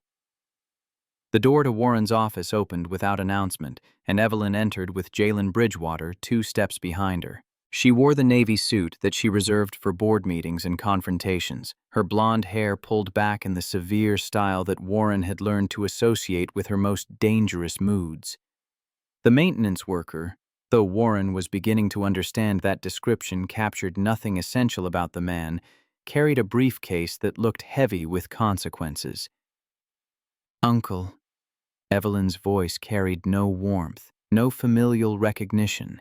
Nothing except the cold professionalism of someone preparing to execute a decision already made. "The board is assembling. I wanted to give you one final opportunity to resign before the meeting begins." Resign? Warren's laugh contained genuine amusement despite everything. On what grounds? Allegations from a disgruntled former employee and the fantasies of a man whose family has obvious financial motivations for wanting to damage this company. On the grounds of 30 years of systematic fraud, embezzlement of funds intended for victims of corporate malfeasance, and actions that directly contributed to the deaths of innocent people. Jalen's voice was measured, controlled, every word chosen with the precision of someone who had rehearsed this moment in his mind for weeks. On the grounds that federal prosecutors received copies of everything Dorothy Palmer documented, along with analysis prepared by my sister before her death, along with testimony from witnesses who have decided that your money is worth less than their consciences. Warren's expression flickered. the first crack in composure he had maintained through decades of confrontations with people who thought they could challenge him. "You contacted federal authorities?" "3 days ago." "Days." "They've been reviewing documentation since then." "This morning, they informed me that they've opened a formal investigation into Prescott Development's business practices spanning the past 3 decades. Evelyn's voice carried satisfaction she did not attempt to hide. "Your relationships with prosecutors and politicians are worth considerably less than you believed, Uncle. It turns out that people who accept favors from criminals tend to distance themselves quite rapidly when those criminals face actual accountability." "This is a bluff. You're trying to frighten me into making concessions that would damage my position unnecessarily." "It's not a bluff, and in approximately 45 minutes, when the board convenes, you're going to understand exactly how serious this situation has become." Warren watched them leave his office with the particular attention of a predator, recognizing that the landscape had shifted in ways he had not anticipated. 30 years of careful planning, 30 years of cultivated relationships, 30 years of ensuring that no evidence existed that could not be explained away or buried. And somehow, the son of a woman he had destroyed 2 decades ago had assembled a case that threatened everything. The boardroom filled with the particular tension of people who sensed that today's meeting would determine futures beyond quarterly projections. 12 members took their seats around the mahogany table, their faces carrying expressions that ranged from curiosity to concern to something approaching fear. Warren claimed his usual position with the confidence of someone who had dominated this space for 3 decades. But the confidence felt hollow in ways it never had before. Evelyn took her place at the head of the table, the CEO's position, the seat that had belonged to her father and that Warren had always believed would eventually belong to him through one mechanism or another. Jalen Bridgewater sat in a chair positioned against the wall, observer rather than participant, his presence communicating something that words would have diminished. "Thank you all for coming on short notice." Evelyn's voice filled the room without strain, each word carrying weight that demanded attention. "I've called this meeting to present evidence of systematic fraud, embezzlement, and criminal conduct spanning 3 decades of this company's operations. Evidence that implicates senior leadership, including Vice President Warren Prescott and Chief Financial Officer Preston Holloway, in activities that have destroyed 47 families and resulted in the theft of $2.3 million intended to compensate victims of corporate malfeasance." Warren rose from his seat, righteous indignation forming on his face like armor. "This is absurd. My niece has been manipulated by individuals with obvious grudges against this company." "Sit down." The command carried authority that silenced him mid-sentence. "You will have opportunity to respond after the board has reviewed the evidence. Until then, you will remain silent or security will remove you from this room." The presentation unfolded with the precision of legal proceedings, each document building on what came before to construct an edifice of accusation that grew more damning with every slide. Personnel files demonstrating fabricated performance issues, financial records tracing stolen funds through shell corporations, legal memos outlining strategies designed to destroy workers who threatened corporate interests, witness statements from people who had participated in the system and could no longer live with their complicity. The pattern is unmistakable and undeniable. Evelyn's voice remained steady despite the magnitude of what she was describing. Acquisition of properties with existing workforce. Identification of employees who might cause problems through awareness or principle. Systematic creation of circumstances justifying termination. Legal harassment of anyone who protested or resisted. Jalen rose from his position against the wall when Evelyn yielded the floor. The boardroom fell silent as he approached the screen where evidence continued to glow with accusatory light. "My name is Jalen Bridgewater.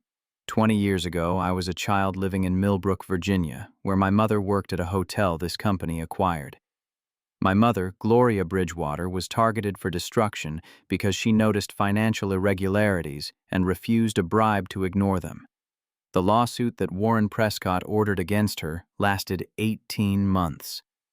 It alleged crimes she never committed, produced evidence that was entirely fabricated, and achieved its actual purpose: breaking a woman whose only offense was honesty. His voice carried in through the silent room, reaching every person seated around that polished table. My mother died 10 years ago. Her death certificate says heart failure, but the medical records tell a different story. Chronic stress that elevated her cortisol levels to dangerous thresholds, cardiovascular damage that accumulated over 18 months of legal persecution, a heart that surrendered to pressure it was never designed to withstand. Warren Prescott's lawsuit didn't just destroy my mother's career and reputation, it destroyed her health. It killed her as surely as if he had administered poison with his own hands. Margaret Thornton, the board member who had avoided Warren's gaze for 3 years, finally spoke. "The evidence is substantial. But what do you propose we do with it?" "3 things." Evelyn stepped forward to stand beside Jalen, their unified presence communicating alliance that transcended the professional. First, immediate suspension of Warren Prescott and Preston Holloway pending completion of internal investigation. Second, full cooperation with the federal investigation that has already begun. Third, establishment of a genuine compensation fund, properly administered, legally protected, actually distributed to families harmed by 30 years of corporate predation. "You can't be serious." Warren's voice had recovered something of its authority, though the foundation beneath that authority had cracked beyond repair. "I've devoted 30 years to building this company. I've protected it, expanded it, made it into something my brother never could have achieved on his own. And you want to destroy all of that based on documents stolen by a disgruntled employee and accusations from a man whose family has spent 2 decades nursing grievances." The documents speak for themselves. Jalen met Warren's gaze without flinching. 47 families destroyed, $2.3 million stolen, 73 complaints buried, and 1 woman, my mother, killed through a process designed specifically to break her. He paused, letting silence emphasize what came next. "You built your success on the destruction of people who couldn't fight back. You believed they were weak because they were poor, insignificant because they lacked resources, forgettable because nobody with power cared what happened to them. But you were wrong. Their stories survived. Their evidence survived. Their children survived. And now everyone in this room knows exactly what kind of man has been running this company for 30 years. The vote happened with surprising speed. Board members who had spent years enabling Warren's conduct suddenly discovering principles they had previously found inconvenient to exercise. Suspension passed unanimously, with only Warren and Preston voting against. Votes that were ruled invalid given their status as subjects of the investigation. Federal agents arrived before Warren could leave the building, their presence announced by the particular authority of people who carried warrants rather than requests. The arrest happened in the lobby, witnessed by employees who had gathered to observe whatever was unfolding on the executive floor. Warren's face, captured by security cameras and cell phones alike, displayed shock that had not fully transformed into comprehension. Preston Holloway was taken into custody at his home 2 hours later, his cooperation with investigators beginning before he had finished processing the reality of handcuffs on his wrists. The weeks that followed brought the particular chaos of institutions discovering that their foundations had been compromised. FBI forensic accountants traced money through shell corporations that Warren had believed impenetrable. Journalists who had received advance copies of key documents published investigations that expanded public understanding of what had happened. Lawyers representing the 47 families filed coordinated legal actions that would eventually result in settlements totaling more than the original compensation fund had ever contained. Warren's trial lasted 4 months, his defense team's arguments crumbling against the weight of documentation that Denise Bridgewater had compiled and Dorothy Palmer had preserved and Jalen had finally brought into the light. The jury deliberated for less than 6 hours before returning guilty verdicts on 12 counts of wire fraud, 8 counts of money laundering, and conspiracy charges under the RICO statute that Denise had identified as the appropriate framework years before her death. The sentencing hearing happened on a Tuesday morning in October. Federal courthouse filled with families who had traveled from across the region to witness accountability they had stopped believing was possible. Warren Prescott, 71 years old and diminished in ways that went beyond the orange jumpsuit, stood before a judge who had reviewed thousands of pages of victim impact statements. 18 years. The number landed in the courtroom like a physical weight, gasps and tears and something that sounded like prayer rising from the gallery. 18 years in federal prison for a man who had spent 30 years believing himself untouchable. Preston Holloway received 12 years, his cooperation with prosecutors earning reduction from the 25 years he might otherwise have faced. The compensation fund was reconstituted with recovered assets, additional contributions from Prescott Development's operating budget, and voluntary donations from board members who discovered that conscience could be expensive, but was ultimately worth the price. 47 families received payments that could never fully compensate for what they had lost, but that acknowledged their suffering had finally been witnessed. Jalen stood at the podium during the dedication ceremony for the Gloria Bridgewater Community Center, facing an audience that included Mrs. Patterson from Millbrook, Dorothy Palmer from Richmond, Mrs. Wilson from Riverside Apartments, and dozens of other people whose lives had intersected with his family's tragedy in ways both direct and peripheral. "My mother was the best worker that hotel ever had." The words emerged with the particular weight of testimony delivered after years of waiting. "That's what Mrs. Patterson told me. And I believe her completely, because I knew my mother and I knew what she was capable of when given the opportunity to do work that mattered. She was kind to everyone. She never missed a day. She knew every guest by name and cared about every person whose life she touched." He paused, letting the silence emphasize what came next. Warren Prescott looked at my mother and saw a threat to his profits. He saw someone who noticed too much, who remembered too clearly, who refused to be purchased when purchasing her would have been cheaper than destroying her. So he set out to break her, using lawyers and lawsuits and the particular cruelty of systems designed to exhaust people who have only truth on their side. My mother fought back. She fought until her heart couldn't fight anymore. My sister picked up where our mother left off, fought until cancer ended her ability to continue. And now I'm standing here in a building that bears my mother's name, speaking to people who understand that this story is not about one family's tragedy. It's about what happens when we allow powerful people to operate without accountability, when we accept the destruction of vulnerable communities as acceptable cost of doing business.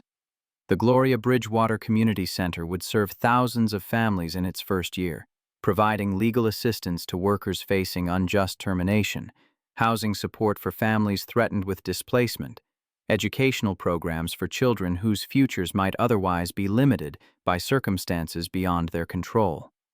The scholarship fund bearing Gloria's name would send young people to colleges they had never dared to dream of attending. 1 year after Warren Prescott's conviction, Jalen stood on the beach in Millbrook where everything had begun. The sand was warm beneath his bare feet, despite the October breeze, the Atlantic spreading before him with the same endless promise it had offered when he was 10 years old and believed that blood oaths could bind people together across any distance. Amara played at the water's edge, her gap-toothed smile long since replaced by the emerging permanence of adult teeth, her gangly 8-year-old limbs carrying her through waves that retreated before her enthusiasm. The trophy she had won at the state science fair, first place for her project on plant growth under varying light conditions, sat in a place of honor on the shelf above her bed in their new apartment. Evelyn appeared beside him, her hand finding his with the ease of familiarity that had developed over months of shared purpose and shared grief and shared discovery that the connection between them had never truly broken, despite 20 years of separation. "I've been thinking about the oath we made." Her voice was soft, carried on salt wind, meant for him alone. "The blood promise on this beach when we were children. The promise I thought you had forgotten." "I never forgot.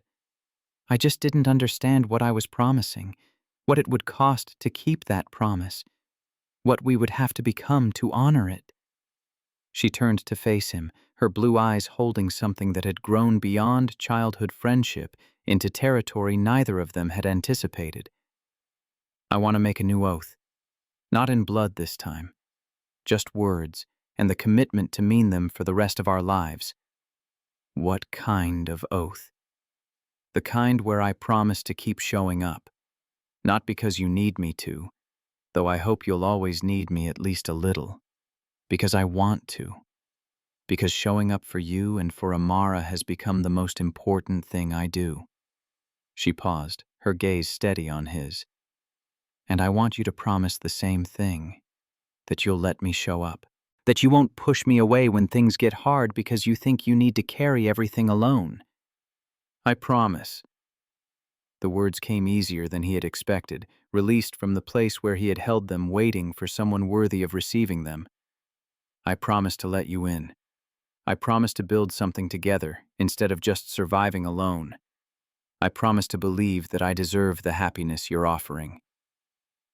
Amara came running up the beach toward them, her hands full of shells she had collected, her face bright with the particular joy that children carried when the adults in their lives were happy. "Uncle Jay! Miss Evelyn! Look what I found!" She displayed her treasures with the pride of someone who had discovered genuine wealth.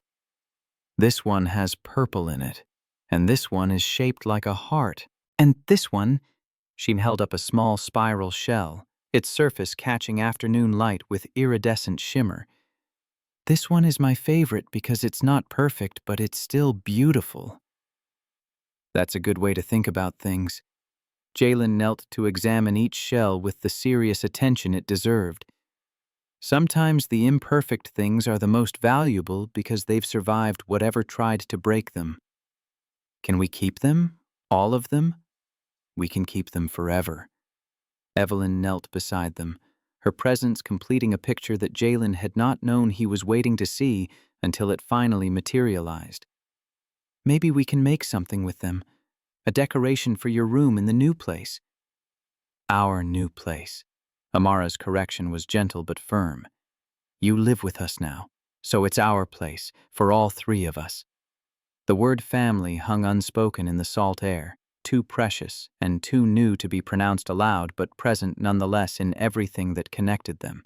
"Bigger than the sky?" Amara asked, the phrase that had traveled through 3 generations now finding its home in a 4th. "Bigger than the sky," Jalen confirmed, pulling both of them into an embrace that said everything words could not capture. "Bigger than all the stars in it. Bigger than everything." They walked back along the beach as the sun descended toward the horizon, 3 figures silhouetted against light that painted the sky in colors that seemed impossible, and yet were entirely real. Behind them, the waves erased their footprints from the sand as waves always did, temporary marks disappearing into permanent tides. Ahead of them, the future spread like a map waiting to be drawn by hands that finally had the freedom to choose their own direction. The Gloria Bridgewater Community Center would help thousands more families in the years to come. The scholarship fund would educate young people whose lives might otherwise have been constrained by the same forces that had destroyed Jalen's family. The reforms implemented at Prescott Development would become models studied by other companies confronting their own histories of exploitation. None of it would bring Gloria Bridgewater back from the grave where Warren Prescott's cruelty had placed her. None of it would restore the years Denise had lost to cancer, fighting for justice while her body surrendered to disease. None of it would undo the suffering of 47 families whose lives had been disrupted by calculated corporate malice. But it mattered. It made a difference. It proved that systems designed to crush people could be dismantled by people brave enough to refuse crushing. We changed our corner of the world. Jalen spoke the words more to himself than to anyone else, a summary of everything that had happened since Evelyn appeared at his door with a bracelet and a letter, and the beginning of answers to questions he had carried for 20 years. That's all anyone can do. Change your corner, and trust that the changes will spread. They're spreading. Evelyn's hand tightened in his. I can feel it. Other companies are reviewing their practices. Other families are coming forward with their own stories. Other people are finding the courage to say no to things they've been accepting for too long. Then it was worth it. All of it. Amara ran ahead of them on the sand, her silhouette dancing against the sunset. Her laughter carrying on wind that smelled of salt and possibility. She had lost her mother to cancer, had faced uncertainty and fear that no child should have to face, had weathered storms that would have broken many adults. But she was still running, still laughing, still looking forward to a future that finally seemed bright enough to hope for.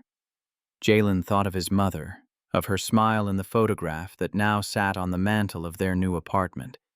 He thought of his sister, of her determination to document truth that she knew she would not live to see vindicated. He thought of the oath he had sworn as a child on this same beach, blood mixing with blood, promises made in innocence that had somehow been kept despite everything that tried to prevent their keeping. The sun touched the horizon, painting the sky in colors that seemed too beautiful for the world they lived in. But perhaps that was precisely the point. Perhaps beauty existed specifically to remind people that ugliness was not the only possibility, that destruction was not the only outcome, that even the most damaged things could heal if given enough time, and enough love, and enough stubborn refusal to surrender. Love you bigger than the sky, he said to the evening air, to the memory of his mother, to the spirit of his sister, to the child running ahead of him and the woman walking beside him. Bigger than the sky. Always.